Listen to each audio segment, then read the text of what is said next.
This is a special episode with two very special guests. On one hand, we have Jesse Eckel, who is a YouTuber, an entrepreneur, and a crypto millionaire. On the other hand, we have his business partner, Matthew Walker, who is a fellow entrepreneur and also very well known in the crypto space. I actually stumbled upon Jesse Eckel when he launched his 1 to 1 million project, in which he documents exactly what the name suggests, how he went from having no income whatsoever to becoming a millionaire. Jesse and Matt both are super cool dudes, very hardworking and inspiring individuals. And I wanted to have a sit down with them for a long time already. Eventually, they invited me over to their podcast, and for 70 minutes straight, we talked about why having a solid foundation is everything in life, what a mindset is required to succeed in fitness, in business, and life in general, and what drives us to become better human beings. A really great episode with very valuable advice on how to achieve greatness. Let's dive in. Walker. Today, we are joined by Martin Blättler from Switzerland. He is a member of our community in the Discord in the House of Obsidian. That's where we initially met. And then we found out that he's like a legitimate legend. So we're excited to have him as the very first guest on our podcast. And today we're going to be talking a lot about the mindset for high achievers. And that's specifically why we're bringing on Martin, because he has a mindset as a high achiever. Like he's very passionate about the different elements and principles and strategies that go into somebody that wants to grow themselves, push themselves, and become that sort of high achiever. And he reflects that in a lot of different areas of his life. He reflects that, and I feel like from my conversations with you, your emotional stability reflects that of a high achiever, or somebody who's disciplined, who has strong will. Obviously with health and fitness, like you have that mindset of a high achiever. But also when it comes to success, business, finances, like in all areas of your life, you're very disciplined. So tell us a little bit about yourself, who you are, and like what you do for business, and a little bit about your life. Sure. So thanks for the introduction. It's an honor to be here and do this alongside the two of you. As you just said, my name is Martin. I'm from Switzerland. As you can tell from my accent, I'm a dad, just like the two of you. I have a daughter who is Love it. half Brazilian, half Swiss. My background is actually in IT. I transitioned then to online marketing, and nowadays what I do is online fitness coaching. So I help people from all over the world to get in shape. This is what I do. And so how did you transition? You are the buffest. Oh, God. I was going to say, you're the buffest IT guy I know. And that's an interesting story. I didn't know you had a background in IT and then marketing and then online coaching. Like, what made you go from that? Go from like, when you say IT, I assume you had a job. Yeah, that's a good question. I actually started in the big corporate world, had a few jobs, and it was just like the corporate world, right? Like I didn't really like it. I couldn't do what I actually wanted to do. My passion has always been fitness ever since I was like 16. And I would already help out other people in the fitness space, like friends and family, and coach them, quote unquote. But I had no idea about the business side of things, right? How to make money? How do I do that? And online coaching wasn't a thing there yet. Like 2014 or so is when I started my business.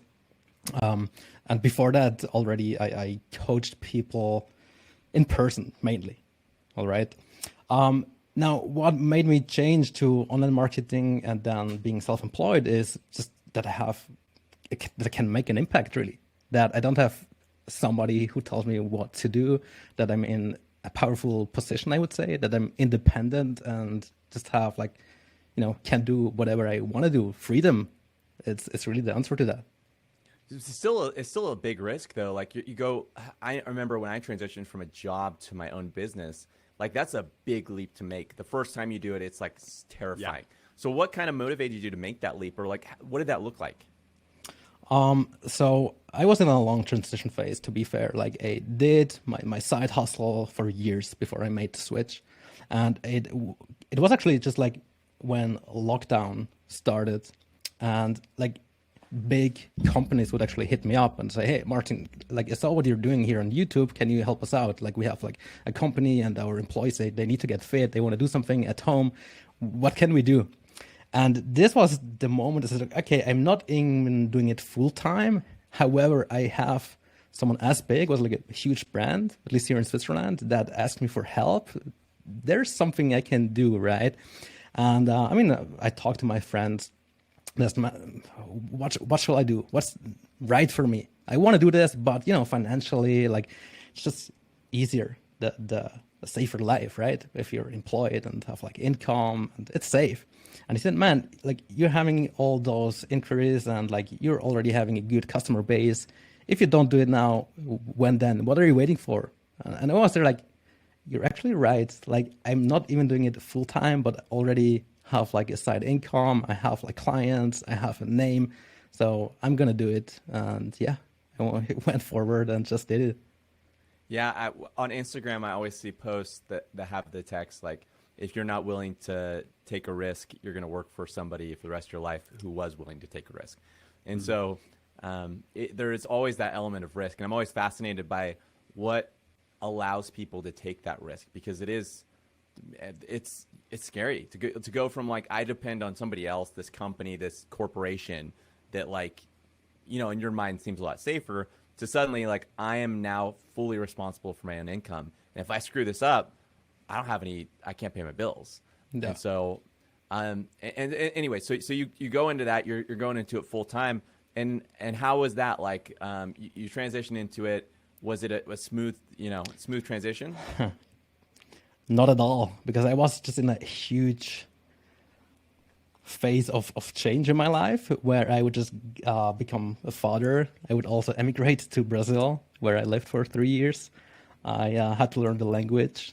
I wanted to work out, had the newborn, had to organize, visa and car and the apartment and all that. And it was just like all at once, right? And at the same time, I wanted to scale my business. So yeah, it was very, very chaotic, very chaotic. And you were doing your YouTube at the same time as well? YouTube as well, yeah. Wow. When did you start your YouTube? I think my first YouTube video went up 8 years ago, but back then it was just like, oh, look at me, I'm working out. Like, so yeah, not helpful in any way, to be honest. And what's your goal with YouTube? Like, do you have long-term plans? Like, you want to grow that to a million, 2 million, or is it just a hobby? It's more like a hobby, to be honest. Like an expensive one, even if I calculate in like the editor and the time. But it's fun, and it's like I can spread the word, right? Like sometimes I get messages, probably just like the two of you, from people all over the world, and they tell me that they get inspired, and this is just like so fulfilling. Do you feel like your YouTube helps with your business? Like, do you ever get client leads that way? It does. It definitely does. Like, I always track down, obviously, where the people came from, and sometimes they just send me an email in very untraditional way, like, oh, I stumbled upon your YouTube channel, I love what you're doing, like, I'm in this situation, how can you help me? Something like that. It's crazy, because I've noticed there's a lot of, like, opportunity that's come with social media, and I think a lot of people underestimate just like, you don't even need that many followers. Like even with just 1,000, 2,000 followers, you can get some crazy opportunity. So I'm giving you an insight here. I'm having about 40,000 subscribers on YouTube, about 40 on Instagram. On LinkedIn, I have like 4,000 or 5,000 connections. And most of the business I do on LinkedIn. Wow. So yeah, and on Instagram, like everyone thinks, oh, you have a huge, for like Swiss standards, I have a huge following, but I don't do a lot of business through Instagram. That's a surprise to many people, actually. And I, in some ways that makes sense, because we were talking about this kind of before we started the podcast, that essentially once you've covered your bills and like you're comfortable, right? Like you have enough money to live off of, the next thing people innately start to think about is their health, or like what their purpose is in life, right? You'll even notice that or I've noticed this with a lot of friends, where they will make a lot of money and then they start being conscientious of like the clothes they buy. They want it to be like fair trade. They'll be conscientious of like, the impact they're having on the planet, even. And that's something I think that naturally evolves after you cover those bases. So it makes sense that LinkedIn might be your place because LinkedIn's usually more involved professionals. Yeah. They're a little bit more financially stable. Yeah, 100%. Yeah, and they'd be good clients because what's that? I forget what book it was, but they said, you want to go after the person that wants to, not trying to lose 100 pounds, right? But the person that's trying to lose like 5 pounds. Plus, I think on LinkedIn are all the hustlers, and because they're so into work and building businesses, they neglect health. So it only makes sense that I'm there and saying, hey, I can help you. Which is crazy, because if we want to get into health, it's crazy that they neglect health when that has such a massive impact on your quality of life, right? Yeah. Like so many people that have had these massive injuries, right? They would give all the money in the world to fix that, if you went blind and you had $1 billion and you could pay $1 billion to be unblind, and to see again, I think most people would say like, yes, that's what I want. Yeah. And so your health is in a lot of ways more important than money. Money is about It's buying everything. time. It's everything. Yeah. I have a friend who has like back pain, chronic back pain, and he says, if you would ask me whether I want a healthy back or $2 million or Swiss francs here, he wants a healthy back, right? Like, Yeah. I see that over and over again, like with people, I work a lot with entrepreneurs, business owners, and they have a good amount of money, most of them, at least the successful ones, right? But what is worth all the money if you then cannot use it because you have like health concerns that you perhaps cannot even travel, let's say? Like everyone wants to travel, but if your health sucks and you can't travel, what then? Yep. Yeah, that's like why Tim Ferriss is so passionate. Like he's made a lot of money, but he's so passionate about health is because, they go hand in hand. Like you have to, he talks about a lot, if you want to be wealthy, well, you can be wealthy in money, but, wealth is also your health, right? Yeah. You have to be wealthy in being, the ability to move around and have energy and all these different things. And Absolutely. And yeah. Like when people start working with me, they want to change their physical look, right? Like being leaner, having more muscles. But what they realize pretty quickly is, oh, I'm having more energy. I'm more productive. I move better. I can play longer with my kids. This is fantastic. And so it only makes sense that you look after your health, even like when you're super busy, because you come back, like you do a workout, you come back to work, and you're just more productive and more energized. But Jesse, I know that you're also into working out. I think every morning. Yeah. Like, what is your why? Why do you work out? So my dad, in 2010, right after I got married, my dad had a stroke at 50 and he died. And it was like a big wake up call for me. Like, I have kids, right? I don't want to have a stroke at 50 and die. And so that's for me been a huge driver of like, I need to stay healthy. And so like I'll work out, but I work out primarily for like just health. Like I don't care about like, you know what? Like it'd be cool to be like, oh, ripped, but I like to have the 3 different body types.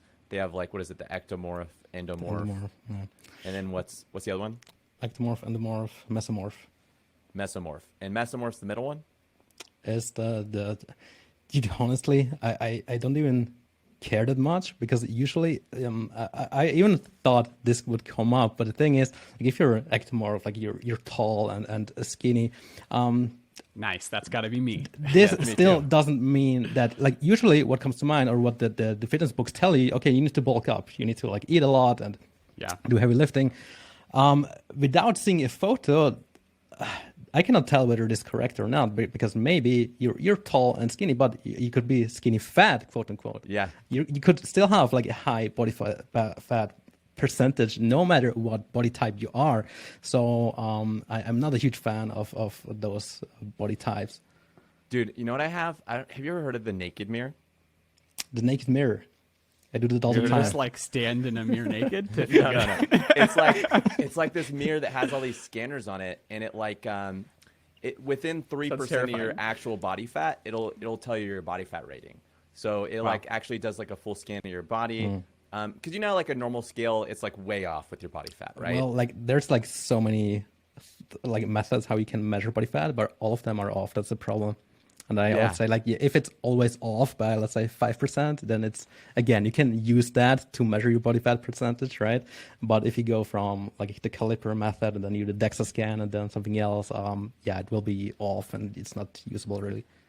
Yeah. But yeah, the naked body, I do that like naked mirror every day. Yeah, you look in the mirror naked every day. This is why I For work OnlyFans, out. right? Well, anyway, yeah. So I do it for health. I do it primarily for health. And what I'll do is I'll wake up and I go work out for about 40 to 50 minutes, and I'll do like weightlifting for like just. I mean, I guess a lot of me is like I just don't want to have a stroke or a heart attack or like cancer or like any of these things. So I'll do that for like, from my understanding, it's like good for your hormones. It's good for like, it's just good for your general health. Yeah. And then I do a cardio workout for like 20 minutes after that, which might be I might go running or something like that. Yeah. And I just do that Monday through Friday every. Do you have a specific goal with that? See, I don't have my goal is just what can I maintain for the rest of my life? If that makes sense. Like I don't, like certain seasons I've like pushed myself. Like one season I did try to do like weightlifting. Like, you know, it's a little bit harder I feel like maybe you would know better, but I feel like for my body type, it's a little bit harder to gain muscle. And so I went through one season where I did try to bulk up. That's what everyone says. Yeah, everyone. Maybe I don't know the answer, right? But I did a big weightlifting season for a while, and that was really fun. I gained a lot of weight. When I started 155 pounds. When I ended, I was like 210 pounds. And it was crazy for me. Anyway, and then I went through a season where I was like, you know what? I can't maintain this. This is a lot for me. I just want to find something that I can do for the rest of my life. Yeah. It needs to be sustainable for sure. However, I think if you have a goal, I mean, it's the same with your 0 to a million project. Like if you have a goal, you're just like more motivated for sure. And you will tackle that goal until you achieve that, and then you set the next goal. And I see the same in fitness too. Like the one who just says, I want to get fit. First and foremost, you don't even know what fit looks like. Is it running a marathon? Is it lifting like 200 kilos on a bench press or whatnot?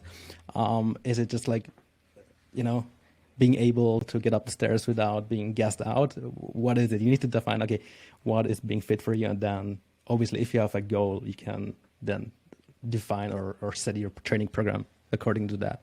And it helps even with me. Like I'm in this game for so long, and there is times like right now, I want to get lean for summer now. We're going on a vacation and I want to get lean. But after that, I want to learn the backflip. I want to do like more CrossFit stuff. And, you know, there's always this CrossFit versus bodybuilder versus whatever. I don't care. I do what I want to do, what I like to do. And at the end of the day, this is also what you should be doing instead of, you know, just something that someone else tells you to do, right? So that kind of leads into an interesting point. How much time a day are you spending working out? Or how much time a day, like when you have a client that's starting from zero, what kind of do you look at them and say, hey, you need to start working out 3 hours a day? Or are you like, hey, let's gradually move this? Yeah. So Matt, how often do you work out right now? Not enough. Not enough. I literally went from like a tiny bit of background on my story. Just as we're talking about this, I've just been thinking through and listening to you guys. I was in the military for 5 years. And in that season, I mean, I worked out so much just because that's like a requirement of the job. You get paid to work out. Can't perform my job without working out. And I think I got like so burnt out there that it took all of the joy and the fun out of it. It took all the joy and the fun out of it. And yeah, it just like caused an unhealthy pushback for me to just escape from it. And then we jumped into this entrepreneurial season where we launched Obsidian. And my whole focus, like all of my brain energy, all of everything I'm thinking about, all of my time, 10 hours a day is like just focused on this. That like, I'm absolutely one of those people that I've been in a season before where I did really great at balance. But in this season, it definitely feels like I've neglected my health for the sake of like my financial success. So how much do I work out right now?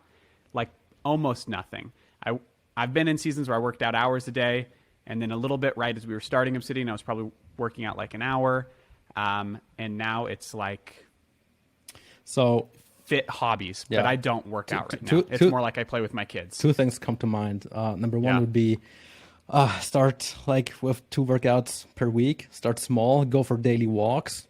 All right. Like don't think you can do like six workouts per week. 0 to 6. That won't happen. Not sustainable. Yep. Start with 2 workouts. Do that for a month or 2 months, and when you do that, then you can increase to 3-4 times. Again, depending on your goals, really. But the other thing is, what's almost more interesting to me, you said that you went all in with the business and you Yep. neglected your health, and it seems like the typical client of mine, to be honest. So it's very, very Sounds good. common. It's very common, right? And if you ask me, do you believe in balance, then I would also say no, because in life, in my opinion, there's always something taking more priority than other things. Yeah. Like when you have a newborn, then obviously you want to be there for the kid, for Yep. the baby. If you move And I house, have one of those right then, now. yeah, And I thought just it was moved right. houses. All of it at the All of it same at time. once. New house, Yeah. new baby, new job. Yeah, you move house, like you write a book like me. Like it takes so much time and energy. You start a Did you business. say you write a book? Yeah, You like can see it in the screen behind him. Yeah, you just released a book last you see week, it. right? Yeah. I'm about to release it. I'm finalizing it. Okay. And yeah, I also have a journal, by the way, like similar to your planner, Jesse. Like when I watched your YouTube video about this planner, what is it? The entrepreneur planner, I think. It reminded me so much of my journey, like so many of the same mistakes we did. Like it's so funny, really. But yeah, coming back to balance, I think there's always something going on in life, and it's okay, in my opinion, it's okay to give it more priority. But what is wrong and what you shouldn't do is completely neglect it to the point where you Right. don't do anything anymore. Like it could be when you work out. I used to work out 2 hours a day when I was like single, when I didn't have a business, when I was like just like enjoying life, basically. Nowadays, I do 5 sessions, each 45 minutes long. So pretty much like Jesse, probably, not even Yeah. more.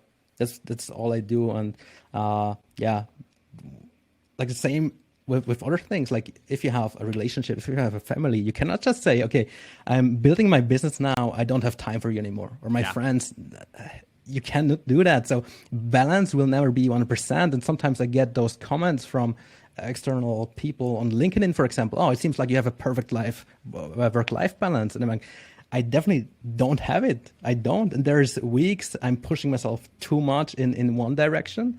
And this is why I reflect, right? Like every weekend I reflect, okay, what do I need to change? Because I'm just like you, I can get very obsessive with something, whether it's a business or then it's crypto or then it's, whatever it is. Like it can be dangerous, right? Yeah, balance is the hardest thing, or the thing that I struggle with the most, because and this is kind of why you become so productive, or like when you lean into productivity so much, you end up, is because when you fill your day with so many things, you have to become organized. You have to become productive, because there's no way to accomplish a ridiculous amount of things in a day without being hyper efficient, right? Right. And so that is the struggle, and it does lead. The cool part is that when you're hyper efficient, you can get a lot done in the day. Yeah. The negative part is your day can become so routine oriented that like every day is just like the same thing. And like you leave no room for spontaneity. You leave no room for 100%. like joy or like just relaxing. And so that's where I struggle with balance. And I kind of the way that I've fought against that is like Monday through Friday, I'm super organized. But after 5 o'clock or on the weekends, like I don't like it, there is no plan, right? I'm not, organized. I'm not, getting up, working out at the crack of dawn. It's okay if I sleep in. It's okay if, we don't have a plan for today and we're just walking around town, right? I love it. Because I want to be Love it. both people, right? I want to be the Yep. spontaneous, fun guy who just lives in the moment, and I want to be the disciplined guy who pushes Doing that himself split is forward. so difficult. I agree. So difficult. And It again, is. when you're such a high achiever, you put so much pressure onto yourself. I had like a day yesterday. I didn't feel like 100%. I noticed, okay, I need to slow down a bit because like I didn't like take a break or whatever. And I was just like pretty guessed out. And this came to mind too. Like, I put so much pressure and I don't even allow myself to take a break because I want to get everything done, right? And I mean, as said, I even wrote the book about it, but even myself, I do the same mistakes sometimes. Not that I fully neglect something, but yeah, that's why I journal and remind myself what I need to do, what I should do. And this is why I think like journaling or reflecting is so hugely important. Yeah. Or even, I don't know if you ever did this, but I read it so many books, I started doing it, and it's been useful in seasons where like every morning or every night, you'll kind of write out how you want your life to be. Yeah.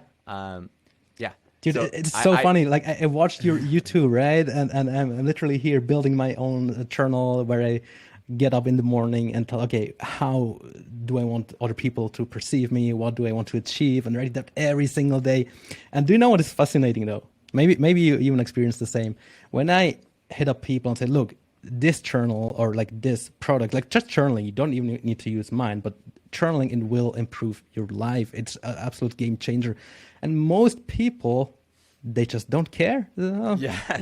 They just don't care. And I cannot grab it. I'm just like mind blown. Like, dude, how? You're talking about my main frustration in life. Like, everyone comes to me like, I want to do the 1 million journey. I want to do the same thing. How can I do it? And I'm like, okay, you want to know the secret? And they're like, yes. What's the secret strategy? And I'm like, here's what you got to do. Start reading books. Start being productive. Start writing down your goals. Start, pick a big goal. Pick a crazy goal. Write it down every single day. Yeah. And just educate yourself constantly. And they get so bored. Their eyes glaze over. And they're like, I wanted you to tell me what crypto to buy so I could become a millionaire. Or, what side hustle works that I'll become a millionaire. They don't want to do the actual work. It's like somebody who wants to be fit. And they're like, bro, tell me the secret. Like, do I need to, is it the keto diet? Is that what I got to do? It's exactly the same. It's exactly the same. Yeah. Like, what diet is best? What do I need to do to get huge overnight? How to get successful overnight? Put in a ridiculous amount of work, and that's how you're going to get there. That's exactly. always and consistency. It's hard work and consistency and doing the right work. And that's the issue, is that so many people want to, and I'm so guilty. As you guys are like talking, I think that I'm like the odd man out in that I feel like I'm operating in a space full of type A, hyper-driven, like just superheroes. And if there was like an opposite of type A, like I would be like type Z, where my natural inclination is not like grab the bull by the horns. My natural inclination is like lay in a hammock on the beach for 12 hours. And so I have had to essentially rework the way that I, like, when I say rework, I mean like essentially just challenge the way that I think about life, and recognize that if I want big, huge, lofty goals and dreams to come true, then I have to be willing to put in the huge amount of work. And that's something that was like the big shift for me, is I think that there's people that are naturally very task driven, where like you're willing to just like do stuff all the time. I think one of my biggest like Achilles heels issues that I have had to overcome is just like laziness and apathy, where I can have these big dreams, but I want to spend all day just relaxing. Well, the reality is you're not going to see big dreams come to fruition ever if you're not willing to put in the work. And that's been like, I think the last 3 years of my life has been that huge, like constant reminder of like, hey, do I want these things to come true? These goals that I'm writing down every day, how am I actually going to get there? I'm not going to get there just by putting it on paper. I'm going to get there by then taking actual action to make it happen. Did Jesse bring you into this, or like who helps who? A little bit. So yeah, with like, we talked about in one of the first episodes that I was already like on an entrepreneurial hustling, trying to shape my life the way I wanted it journey. And I thought I was killing it. Yeah, and I actually listened to that episode. Yeah. Yeah. And then Jesse was like, dude, you should write down your whole day, like to the minute. And I was like, that's the dumbest thing I've ever heard. I don't want to do that. That sounds like so much work. But it was a game changer. Like at the end of the day, it's a game changer, because if I want a huge, like if the dream that I'm aspiring to will realistically take me 10 years to achieve at my pace, and I want that sooner than 10 years, I have to find a way to fit 10 years worth of energy and effort into like 2 years, right? Yep. The only way to do that is to be hyper productive. Yep. Yeah. It was the 80-20 principle, essentially with what Matt was doing. It was like he was spending 80% of his time responding to messages and comments. And I'm like, how does that move you forward? And he's like, well, not a lot. oh, it doesn't. Not. Nope. And I was like, what are the 20% of things you should be doing that are, there's so many things in life that are like that, where it's, we waste a lot of time on things that we don't necessarily need to be doing. And if we were to improve that and just focus on that 20%, we'd actually have a lot more time to spend on the things we love 100%. and be moving forward further than, we currently are. Yeah. But Matt, you're actually super lucky that you have Jesse around you, because your surrounding is so important when it comes to that journey, in my opinion. And that, again, comes to entrepreneurship, comes to fitness. When you have people around you who support you and are on the similar mission, it's so much easier. So much easier. I would agree, but I'd also even say two ways, because one thing I've noticed about people like us is that we get too caught up in it. And so I have this weird, I'm surrounded by a lot of people that are like Matt. They're all type Zs. And like he said, grab the bull by the horns. Well, they would like to, kind of like graze in the grass with the bull, or maybe take a nap with the bull, exactly. Or maybe like go down to the river with the bull and like see if they could tie a rope around the bull and get it across the shore. Like that's kind of like more the culture that I'm used to. And so it is twofold, because like there's a reality that like, what is the point of being super productive, crushing your day, hitting these goals, if you can't actually enjoy your life? And so Matt's really good at just enjoying his life. And I'd say I love living. Yeah. his That's good. his dad's the same way, where he's like very good at enjoying his life. But there is this dichotomy, because like you can enjoy your life and then, you're not working out, you're not being fit, you're not taking care of your finances, and now you're broke, you're unhealthy, and your whole life falls apart. Why do you think that is? That some people are like so extreme one or another way? It's easy to be extreme, and it's hard to strike balance. Just like it's easy, you know what I mean? Like, Yep. It's so difficult to be balanced. I struggle with it. I could be one or the other really easily, but to be both is complicated. Yeah, that's true. I was just thinking about, this is like such a random quote that I'm going to make it apply, but I was just thinking, I don't know if you've ever read Narnia, Martin, but I love the Narnia books. I grew up on those as a kid. And there's a line where Lucy says to Aslan, who is like the embodiment of everything adventurous and good and wild and free, and she says, she's like, I'm going to butcher the quote, but basically she's like, I'm just so nervous around you. Like, you seem, essentially Aslan seems so intense. He doesn't seem safe. And someone looks at her and says, he's not safe, but he's good. And in my mind, that was like part of the beginning of my journey to living life a little bit more adventurously, to recognize that I can live life safely, and at the end of the day, be a little bit disappointed with who I am, be a little bit disappointed with what my lifestyle looks like, or I could accept that, like, okay, if the life that I want to live is on the wild side, then I have to be okay with it not being easy and not being safe. And when you live a life, and that was like the first step for me. The second step was realizing that, like, okay, now that I like dove all into let's live a life of adventure, that launched me being an entrepreneur. That was like how I got out of working a 9-to-5 for somebody else. But from getting there, okay, so now how do I pull it back and not just be 100% on the one thing that I'm focusing on now? And that's been my personal, like, I'm sitting here talking to whoever's listening as a person that like is not quite figured that out yet. I'm on the journey of, so I've taken the plunge into, I'm living the life that I want to live, but now how do I balance it? And that is the endless struggle of how do I balance it? There will probably, I think, never be a perfect balance, and it comes all down to what you really want out of life, I think. Yeah. Like, what do you really want? It's a good question. I have a little vision board here. So my goal is actually to live at the beach, so not in Switzerland, at the beach, where I can go for my daily walk at the beach every morning. A little home gym. I love like the private gyms because I can bring my daughter, obviously, and my family. And I just love her being around me when I work out. And she's like 3 and so much into working out or into like jumping around or gymnastics. It's so much fun. And then I think, even though, let's say, I'm financially successful, I would still help people to get in shape. I would still do it. Like, that's always the question. Like, would you still do it if you had like a lot of money? And for me, it would be a yes. I don't know whether I would put in like 10, 11, 12 hours a day, but I would certainly help other people because it's so fulfilling to me. That's the same with me. Like, I love just teaching and educating people. And if I had billions of dollars, I'd probably still be doing my YouTube channel and just teach. I mean, Matt can attest to this, that like, even like outside of YouTube, outside of everything, like, and it was kind of a struggle. I would try to help people that didn't want to be helped all the time. Cause I'm like, hey, I see how your life is. I can fix all the issues you have. All you got to do is this, this, and this. And people don't want to hear that. And yeah, I wasn't the same face, and yeah, I wasn't that good either. Yeah, so, no, they need to be at the point. People. They need to be at the point. Yeah, that's true.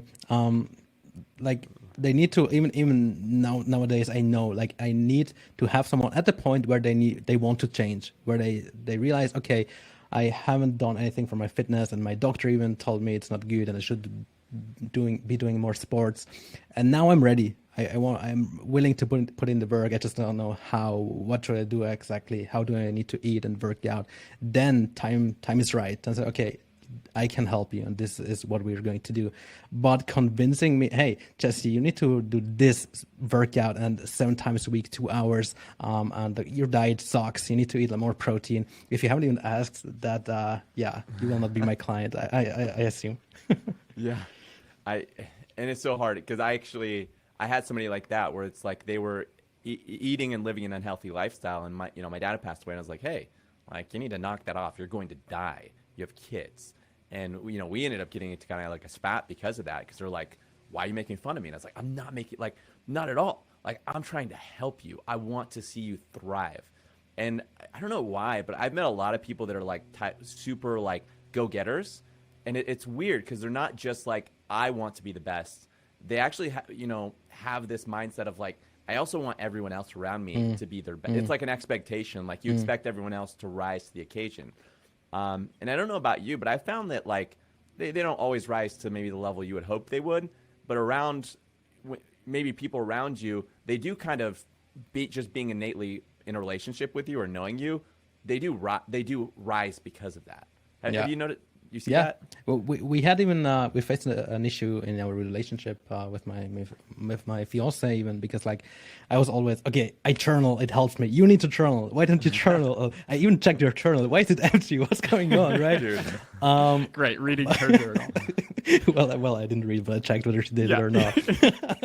But yeah, this obviously doesn't work. And then, to my surprise, one day. She also has a little bit of history with depressions and stuff. And one day I see her journaling in the room, and I said, yes, feels so good, without even me saying anything, because like putting in pressure doesn't work, doesn't ever work, in my opinion. It needs to always be like this drive from within, one wants to change, right? How do you do that with your partners? Like, I mean, you also are working pretty much, I would say. So with me in my situation, my wife's super supportive of like everything. Like when I got rid of all of our income, we had Google Ads clients early in my journey. That's how I made a lot of my money. I got rid of all my clients. I also did Google Ads, by the way. You still do? Not anymore, but I used to manage Google Ads too. Oh, nice. Yeah, I'm telling you, we're having a lot in common. I can tell. That's funny. well, so I did that. That was my full time. And I was like, hey, I'm going to get rid of all my clients because, they're taking a lot of time, and I'm going all in on YouTube. I make no money from it, and I'm really small. I don't have any following, but I'm going all in. And my wife was like, all right, if that's what you think's right. And she didn't even question it. Like, and I know not everyone else is like that, because I've other people like look at me and they're like, she didn't like get upset at you, or because other people, it's a little bit different. So she's always been really supportive in that area. But there is like kind of how you mentioned, there is sort of like sometimes a contention of like, I do like, because I'm so like, let's dominate today. Let's go out. We're gonna be the hyper fit. Yeah. We're gonna be super efficient, and really similar to what you were just saying. My planner, I was like, you know what you need to do? You need to plan out your day, and because she struggles. We have 5 kids, and so sometimes she's like, man, look at all this laundry, or look at all this stuff that I'm having to deal with each day. It's a lot, and I'm like, well, here's what you do, babe. Like, you need to have like you need to micromanage your tasks, make sure the kids are doing their own laundry or this or that or this. And that's something she struggles with. Like she doesn't want to use the planner. She doesn't want to do these things. And for me, I'm like, this will help you improve. This will actually make your day easier. Totally makes sense, but, right? Yeah. Me too. Like I learn a lot from her because I learned how to be in the moment. Like, like I don't want to be the dad that's like my kid's like, hey dad, come play with me. And I'm like, I'm too busy, right? Because one day they're gonna not ask you to play with them anymore, right? One day your daughter's not gonna say, hey, dad, can you read me a book? There will come a day where she'll never ask you again. And so it's like you only have, and it's hard, right? You only have this limited amount of opportunities. So like she keeps me balanced in one direction, I keep her balanced in another because and so we kind of meet in the middle. And I think that's really good. I think it's really good to have your spouse is somewhat of an opposite of you because you balance each other out, and that's a good thing. There's always going to be a little bit of contention. But it's a good contention that kind of I'm not sure whether it would be a good fit to like hardcore entrepreneurs working all the time. I doubt they would be great parents, but who knows? Yeah. How is it in your situation, Matt? My wife is type A while I'm type Z. So again, we're opposites. But my wife is like, what's the word? Like she knows what she wants. And so if I throw unsolicited advice like, oh, well, you should just do this to fix your situation. No one receives that well, whether they're your spouse or your friend or a stranger or a client. I think I have definitely learned the lesson that I will share advice and help when you ask for advice and help. Otherwise, I will just be present and I will be with you in whatever your situation is and just be present. So when my wife is like, we had a conversation, it's funny, like probably a month ago where we were dealing with the same thing because our daughter was just born. We just moved into a new house. We just moved across the country, 2,000 miles to a place where we have no support system. The struggle. No community. It's crazy, Yep. right? Yeah. And so we're like, everything is new. And so reasonably, my wife has been struggling with like, just how do I do all of the things all day long when like everything familiar is gone. And so before she ever said anything to me, I could just tell she was struggling. I was like, this is what you need to do, babe. I know it's going to fix your situation.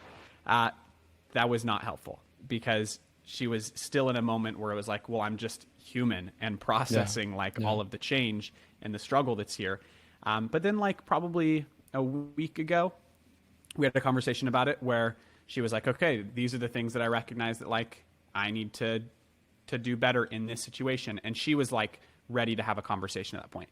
And I think just for anyone that's married and you want your spouse to do what you think is right, recognize that like, hey, your spouse is also another person's own perceptions and ideas of what is right. And then have a conversation. And it's so easy to, well, this worked for me. I know it worked for you.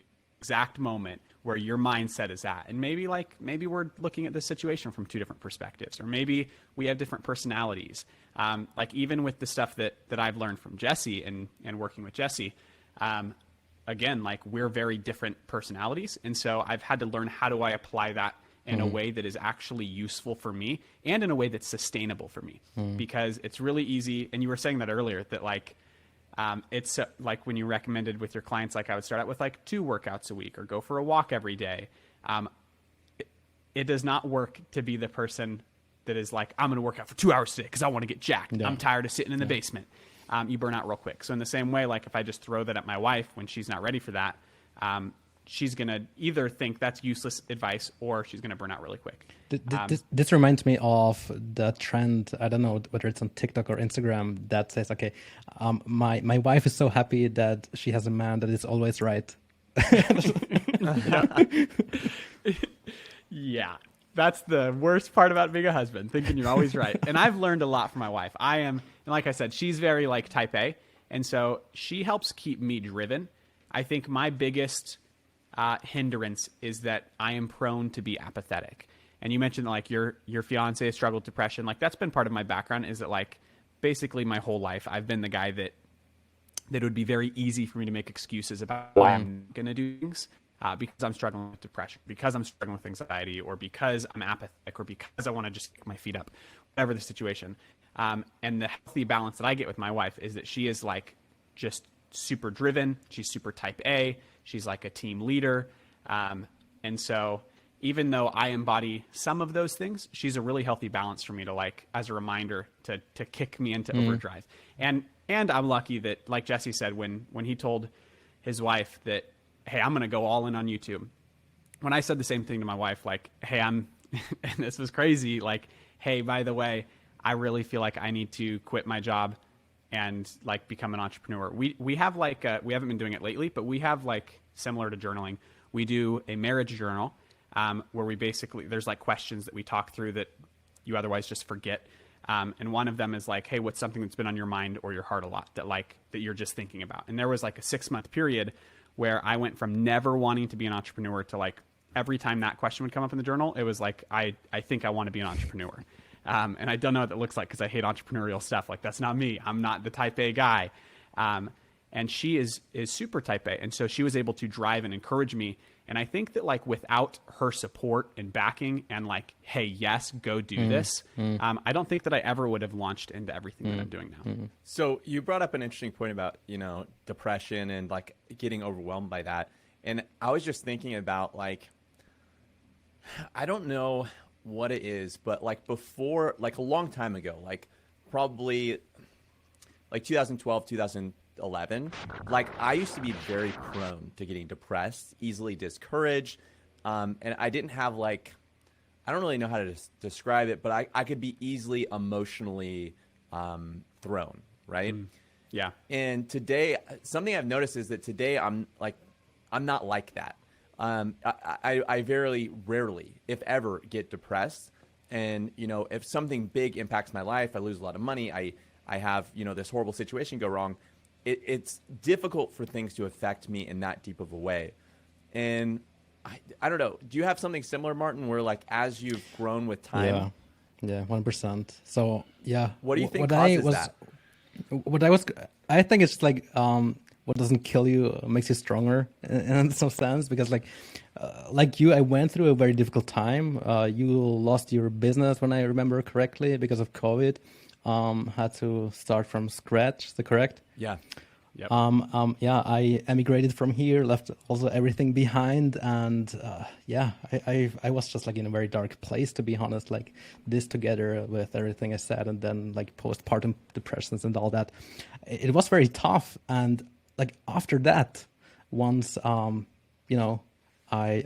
started scaling my business and I started seeing the light of the tunnel, it was so much easier to put everything into perspective, because now like a client who is not 100,000% happy, who has like, the email or the check-in comes late, it's not that important. Like, it's so much easier to deal with those things because I kind of learned what really matters in life.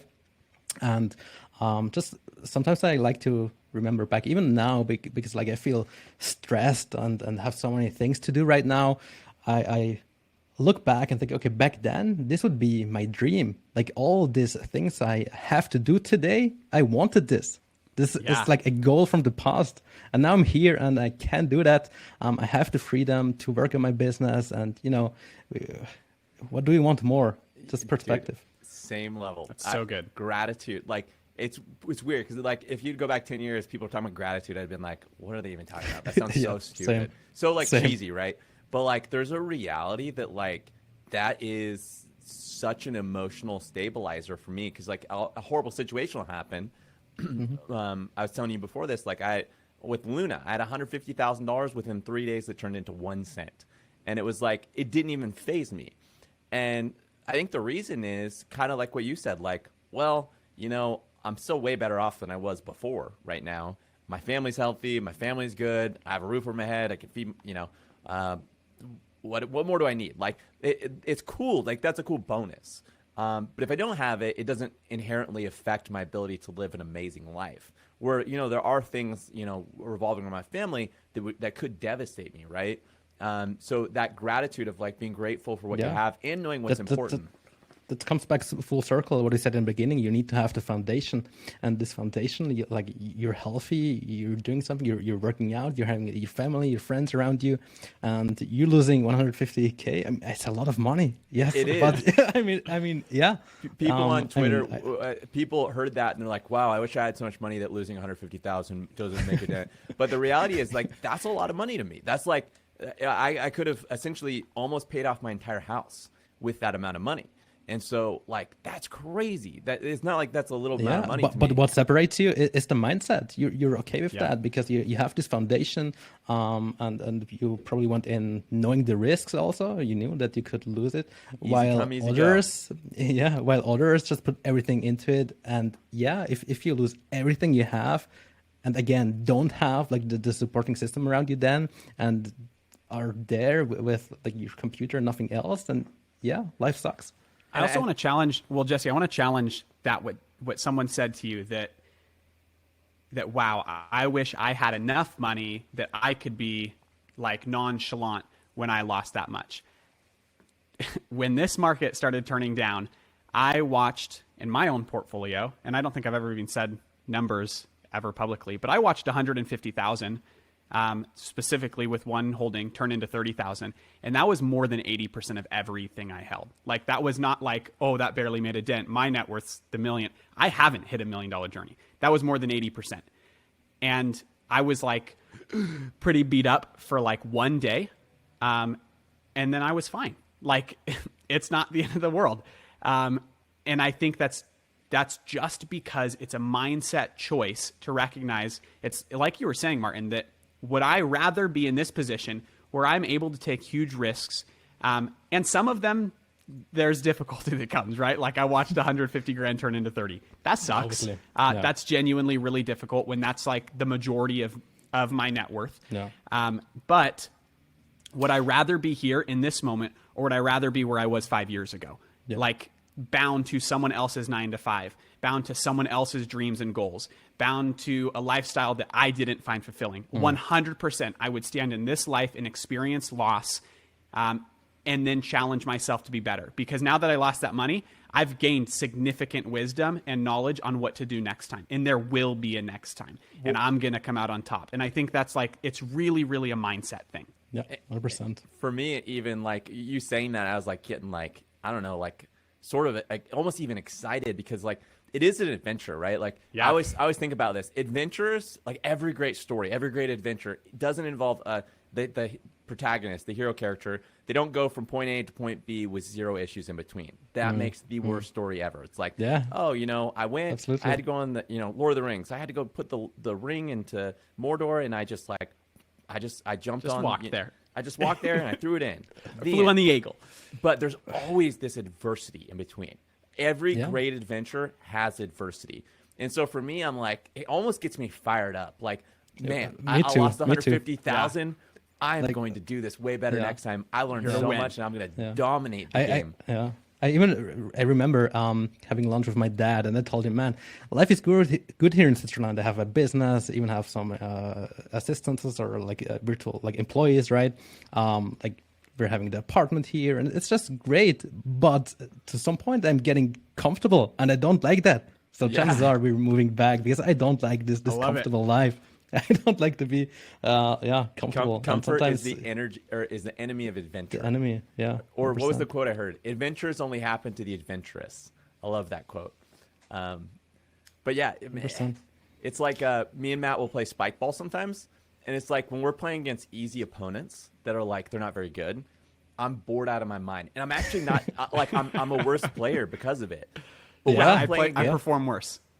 When I'm playing against an opponent who's way better than me and who's dominating, that is when I'm at my peak and I'm enjoying myself the most, because it's a challenge I want to overcome. Yeah, that's amazing. 100%. I love it. I want to tell, this was not planned, but we've been talking about how do I live a healthy lifestyle that's not hyper-focused on just one thing. One of those is clearly our mindset, is clearly this attitude of adventure, a attitude of gratitude. That sounds cheesy, attitude of gratitude. But I think there's another thing that I've really learned, and just since we're talking about this, I'm going to share like very quickly a synopsis, 1-minute story, and then I want to ask you guys a question about it. When I was 20 years old, my whole identity, everything that I believed about myself was held in essentially two things. Or I would say three things. One was my career, my dream career. I was in the military. I was just about to go try out for the Green Beret. If you know what that is in the U.S., it's like Special Forces. I had the date to go try out. I was very excited. I thought I was the coolest guy in America. The second thing was like my identity was held in my body and my fitness. That was like, I'm a freaking stud. No one can touch me. I'm an animal. I'm a machine. And the third thing was my identity was held in my relationship with this girlfriend that I had at the time. That I just like, a lot of my opinion about myself was decided by the way that she felt about me, if that makes sense. And in one weekend, I lost it all. I broke my shoulder. And in that same weekend, I think it was on a Friday that I broke my shoulder. Because I broke it, I then lost the opportunity to try out for my dream career at the time. I instantly was no longer a stud because my injury was actually bad enough that it ended up disabling me, and that's why I left the military. And then the third thing that happened was 2 days after I broke my shoulder, my girlfriend at the time let me know that like she wanted to have the talk, and we broke up. So everything that I held my personal identity in was stripped away immediately. And that was like the lowest low that I've ever been in. I entered a really severe depression. I started coping in really unhealthy ways. But it like shattered me to my core. And what it required me to do was then actually figure out, who am I? What is my identity? Do I have a foundation besides these futile things that I'm chasing that could disappear in a moment? Anything that I have could disappear in a moment. So do I know who I am? And I really had to take this step back. And I mentioned this at the beginning, like what sustains me besides my work, right? Like I lost the things that I thought were me, and I really had to take a step back and ask, who am I? And that was like one of the defining moments of my life where that was like a make or break it. And so what I want to know is, how do you guys find your identity outside of work? And how are you able to sustain yourself? Because I think especially seeing like, that's something we're seeing in crypto, right? That like there's so many guys that hold all of their personal identity in this one career that they're chasing. And then when that crashes and they lose money, it just disappears. And that's what causes these severe depression moments. These like, in all the discords, you were seeing like the suicide hotlines after the Luna crash. And I think it's an identity crisis that happens when the thing that you hold all of your stock in disappears. And that can happen at any time. So what do you guys, I guess my question is like, where is your identity held outside of work? Jesse, you want to go first? Yeah, I would say for me, my identity isn't really held in my work. And that's kind of what's made it easy for me to go from side hustle to side hustle to this, to this, to this. It's less about work and more about the game. My identity is in taking my failures and consistently becoming a better version of myself. And it's like this endless just drive or need to see what I'm capable of and push myself to my limits. It's like a game that I'm addicted to playing and I can't stop playing. And so even if I lost my legs or like I for some reason couldn't do YouTube or whatever, I think maybe that would be a hit. Maybe that definitely be hard to cope, like easily be really hard to cope with. But I think whatever given situation I ended up in, I'd still want to become the best version in that situation that I could become. And I don't know why. It's almost like this need to prove to myself what I'm capable of. Or maybe it's a desire to not, at the end of my life, look back and say I was capable of so much more. Yeah. And I never attained that because I'll never know. And nobody will ever know what I could have become. Maybe it's a curiosity even, like of like, what can I become? Yeah. What am I capable of? I don't really know what the element is, but it's an identity of just being driven toward success no matter where you're at. This could come out of my mouth. It's so funny. Like I just like underline this. But yeah, I think it's just like self-improvement and self-development being a way of life somehow. That for me, it's not only, sometimes people see my Instagram and they say, oh, this buff dude only cares about building muscle mass. Not at all. It started with, I started working out because of insecurities probably, but right now it's so much more. It's not even about the looks anymore, right? It's like about everything else. What I do, and Matt, I sent you my Instagram post once where I explained this. What I do every single week, I write down like 3 categories on a whiteboard that is like right here on the left side of me. And then I write down like business, then I have a category for fitness and health, and then friends and relationships. And then for each of those categories, I wrote down goals for the week. So things I want to accomplish this week. And this way, it's not all about business. Like I also look at it and see, oh, I want to spend 1 hour today with my baby girl, or I want to go on a date night, or oh, I need to eat 4 times protein-rich meals or whatnot. Like that, everything that I can that there's no disbalance again. Like I want to achieve all those goals. It's not only about fitness and looking shredded, but I have like so many goals and I want to improve like every aspect of my life. Like last month, I told myself, I want to challenge myself. I want to learn how to juggle because I didn't know how to juggle. So like 30 days I just juggled and I could do it. Obviously it's not that difficult. But this is like, it comes with having a vision for where you want to go and then just like break it down. Okay, what can you do to achieve those things and get closer to those goals? And again, this like what I'm having here, I want to live at the beach house. Like with that, I won't be 100% fulfilled because then I will have another goal, right? Like it's leveling up, and whatever comes. Like, it's a video game. Yeah, I was gonna say it's really similar to like an RPG where you can level up your character, you can get different abilities. Those games like are addicting for me if it's like I can level up, because I'm like, oh, this is like what I do in real life, and I want to get my character better. I want to like, what's the best armor? What's the best sword? What's the best ability? What's the best build? And for whatever reason, it doesn't matter what aspect of your life you're playing video games, you're playing a sport, you're building a business, your health and fitness. You're always just driven toward like, how can I constantly improve? I was going to ask you, have you ever read Can't Hurt Me by David Goggins? Yeah, sure.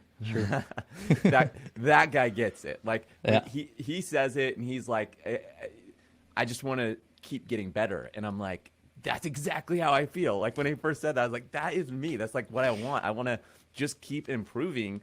And there's no reason other than, well, I mean, I'm sure there is an underlying reason, but it's just like this drive to want to be better, just to want to like, what can I, like, I'm even getting energetic just thinking about like, what can I do? What am I capable of? Like, it's just such a thrill. I'm gonna challenge you here. You said before you're probably not made to build muscle mass. I'm sure you can. Look at David Goggins. How he was built.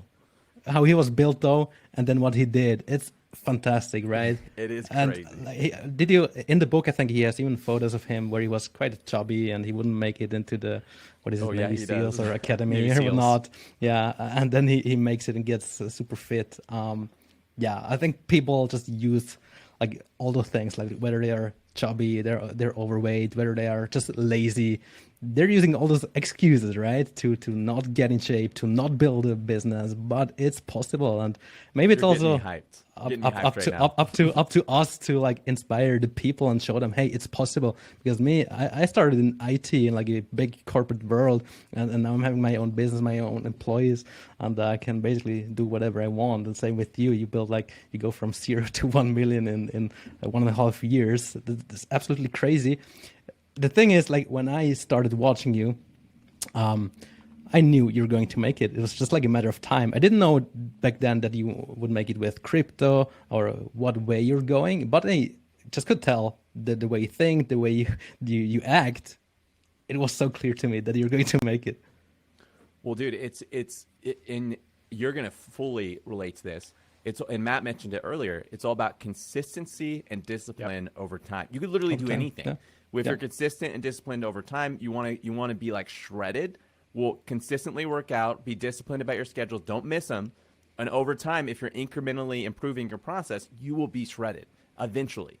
But it's impossible if you're like, I'm going to be shredded and you do it for a month and you give up. Like it's impossible. And you gain such an advantage in any area of life if you're somebody who can be disciplined, not over days, not over weeks, not over months, not even over years, but over decades. Can you be disciplined about one thing over decades? Then you will be incredible. That's all it takes. That's all it takes to be incredible at anything. But people just, it's so difficult for them to be like, I'm going to stay this course.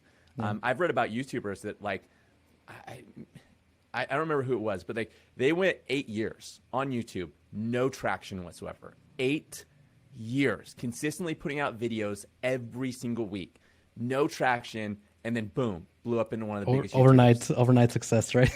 Yeah. Well, Martin mentioned that he had 8 years on YouTube so far. There you go. Yeah, I'm not even blowing up. Long-term consistency. Yeah. But when someone asks me, how did you build your business? Like my answer is usually, okay, I learned discipline from working out, and I applied now to the entrepreneur or to my business, and it's working. It's exactly the same. I have a plan. Yep. I put the work in every single day, and I see success there too. So it's over and over the same principles. And I think people don't Long-term understand. consistent. Oh yeah, I was just saying long-term consistent discipline. That's it. There's your key. Yep. Yeah, and no one likes to hear that. With incremental gains, because that's the thing. Yeah. Like you might start a business, be like, I'm gonna, start a roofing business. Well, you might start out, you have no clients. How do you get clients? I'm gonna go knock on doors. That doesn't work. Well, if you just keep doing that over and over, and it's not gonna work, and you're consistent and disciplined about that for decades, you're still gonna go nowhere. So you have to have incremental gains of like, that doesn't work. Let me incrementally try to improve by doing this or that. And slowly, as things work, you're going to go back and forth, and you'll keep growing. But it's always about pushing yourself. Like, have you read Atomic Habits? Yeah, sure. You read The Compound Effect? Yeah. Yep. Also. Yeah, dude, so good. Yeah. Look at this. This is why we're successful, guys. We're becoming successful. Just all the books. Yes, sir. So Everyone. Oh, go ahead. I shared before my dream or my vision of living at the beach. What is your dreams? Like, where do you want to be in 10 years? Why don't you go, Matt, first? My dreams. My first dream is, I actually wrote this down like 8 months ago when I was thinking about like, hey, so I went from the 9 to 5, then I launched my own company. I tripled its value, sold it, and then started this. And I was like taking a step and saying, okay, what the heck do I want to do? And so I was setting dreams. One of them is super dramatic, is to murder the 9 to 5. I want to, and what I meant by that is like, I want to take the time back in my life. And so one of my and that one might not seem like it's super clear, but I want to be in control of my time. I think that I value nothing more than I value my time, because that time allows me to spend time with my son and my daughter. That time allows me to spend time with my wife. So murder the 9 to 5, AKA take the time back in my life. The next dream is to build a healthy family, that my family's legacy can last a millennia. I want to raise children so amazing that they can have an eternal impact on generations after them, because I know that like nothing financial that I ever create will change the world. I am just one single person, but I do know that like if I raise up kids that are excellent, and every single one of them that I raise, whether that's 2 or 3 or 4 or 5, whatever, they then have the capacity to change the world in their own right. And so I want to raise excellent children. And my third big dream is I want to live in community that is like so much better than anything that I have ever experienced. And I think because when I look at like the world and all of the issues, one of the core things I think that is wrong with the culture that I live in is that everyone is so isolated and everyone is so independent and everyone does life by themselves. So I want to set my life up in a way that I have the capacity to bring other people into community and change their lives, and then change their families' lives, and then those families change their families' lives. And so I want to create a massive dynamic community. And most of those dreams are like just kind of ideological. I don't have the I want to beach house dream. Mine are like ideas, just because that's the way that I'm wired. But yeah, those would be my dreams. Love it. I would agree a lot with what Matt said about community and different things like that. As far as like the beach, my beach would be traveling around the world, going to Europe and different places with my family. 5 kids, everything. Like multiply your normal expenses times 5. And they're crazy. Yeah, it gets insane. Yeah. Like going to Disney World or just even eating at a restaurant is like, you know, you're not feeding 2 people. You're feeding 2 people plus, you know, 5 of your friends. Imagine every time you ate out, that's what it costs. It gets absurd. Or even like, think about it like for breakfast, if you get a snack, if you get a lunch, and then you get dinner, and then you get dessert, like you're buying dessert and lunch and all this stuff for 5 of your friends plus you and, you know, you and your wife. So it gets insane, absolutely insane. When we went to Disney World, it was insane. Like if you've ever been there, any sort of Disney resort, the prices are... I haven't yet, but I know like we go back and forth to Brazil because like my fiance's family there, and my little one is now 3 years old, so we pay like a seat, like full adult price for her. And the first time I was like, what the hell? That is insane. It is insane. Yeah. It was like, well, Disney World is like $4 for like a bottled water.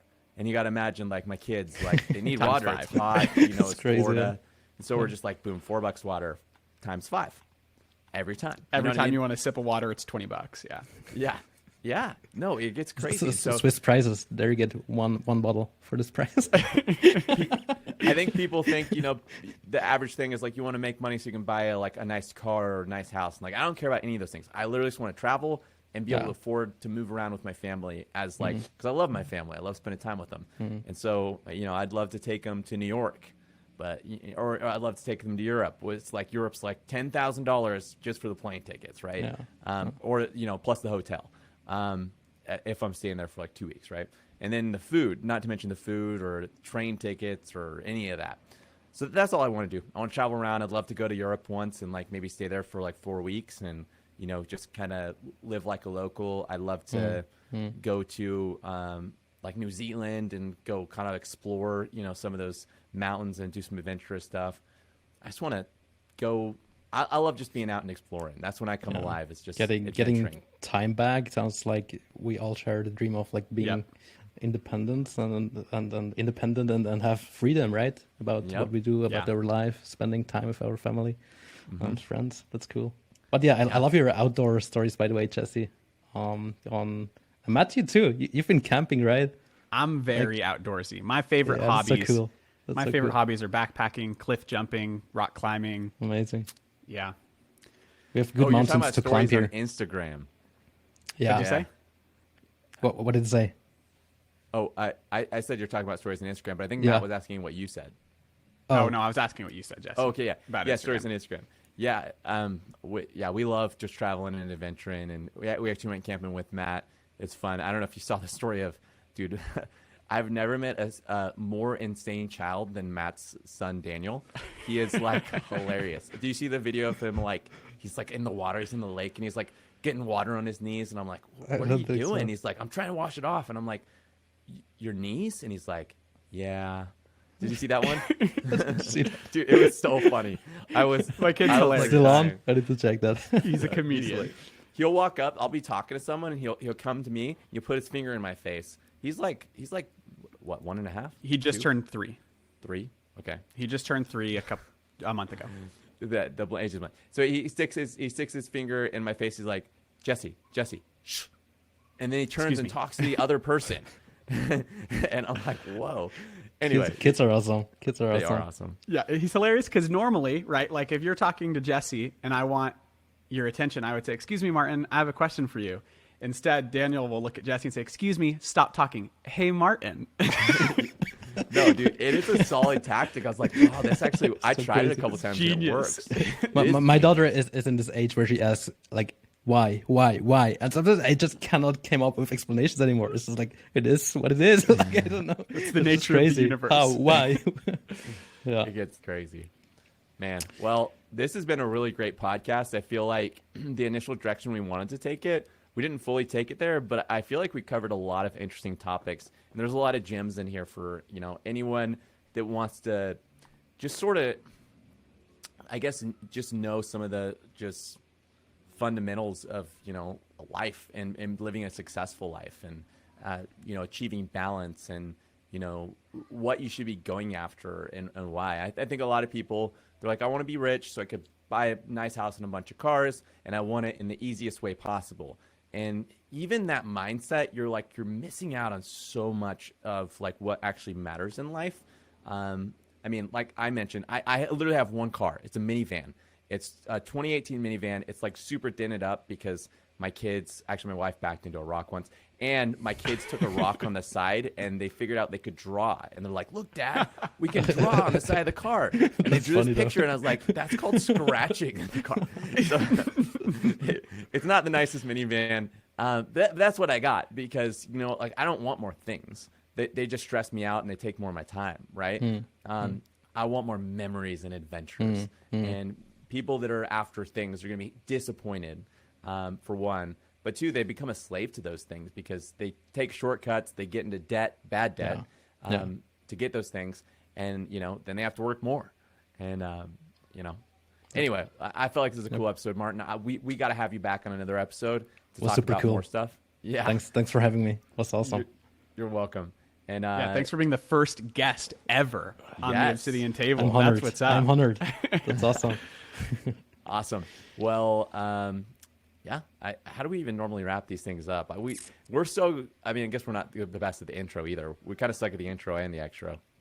We're good at conversation. Yeah, we're good at the middle stuff. How many times did we do the intro part? Like 6 8 times. But yeah, both of you, you're great human beings and keep it up. Like, yeah, it's awesome seeing you build something from the Discord community to YouTube to the podcast now and all of that. It's fantastic. I love watching it. Well, the reason we built it, the primary reason we built it is for more stuff like this. So we could fill it with a bunch of people like us, people like you, and we could do conferences and beat up events, and we could all, like, one of our dreams, we talk about this all the time, is like, how can we get, like, you know, people just like you, like, you know, go hang out with Martin and let's go like on a week-long camping trip with all these awesome people. Because imagine the ideas we would share. Imagine the ways we'd build each other up. Imagine, like, you're like, yo, you know, Jesse, you should be doing this on your workout and this and this. And I'm like, yo, you know, Martin, you should be doing this with your business, this and this. And, you know, Matt's in the hammock just, like, teaching us all how to... Yeah, I'm chilling. How to chill. This is how you relax, guys. Recovery is important. But, yeah, we want to get more awesome people together because we really feel like that's the dream. That's the dream. So, awesome. Well, thanks for everyone for listening, and we'll see you guys